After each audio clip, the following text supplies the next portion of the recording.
Welcome to my channel. இன்றைக்கு உலகத்தில் இருக்க எல்லா கிறிஸ்தவர்களும் துக்க நாளாக அனுசரிக்கிறாங்க ஃப்ரெண்ட்ஸ். அது என்ன நாளுன்னு உங்களுக்கு தெரியுமா? குட் ஃப்ரைடே, அதாவது புனித வெள்ளி. புனித வெள்ளினா உங்களுக்கு என்னன்னு தெரியுமா?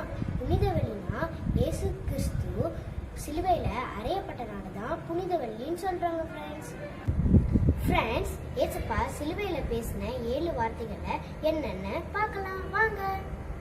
முதலாவது வார்த்தை, பிதாவே இவர்களுக்கு மன்னியும், தாங்கள் செய்கின்றது என்னதென்று அறியாது இருக்கிறார்களே. லூக்கா 23:34.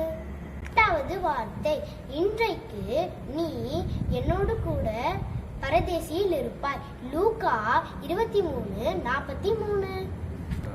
மூன்றாவது வார்த்தை, அதோ உன் மகன் அதோ உன் தாய். யோவான் 19:26-27.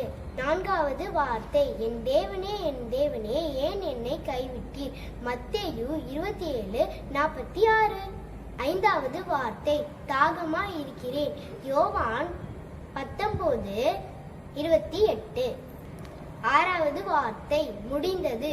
யோவான் 19:30. ஏழாவது வார்த்தை, பிதாவே உம்முடைய கைகளில் என் ஆவியை ஒப்புவிக்கிறேன். லூக்கா 23:46. ஃப்ரெண்ட்ஸ், ஏசப்பா சொல்லியிருக்காங்க, நீங்க எனக்காக அழாம உங்களுக்காகவும் உங்கள் பிள்ளைகளுக்காகவும் அழுங்கன்னு சொல்லியிருக்காங்க ஃப்ரெண்ட்ஸ். இன்னைக்கு ஒரு டிசிஷன் எடுப்போம். சொந்த ஜனங்களும் நம்ம தேசமும் ரட்சிக்கப்பட்டு பரலோகத்துக்கு வர திறப்பில் ஜெபிப்போம். God bless you all.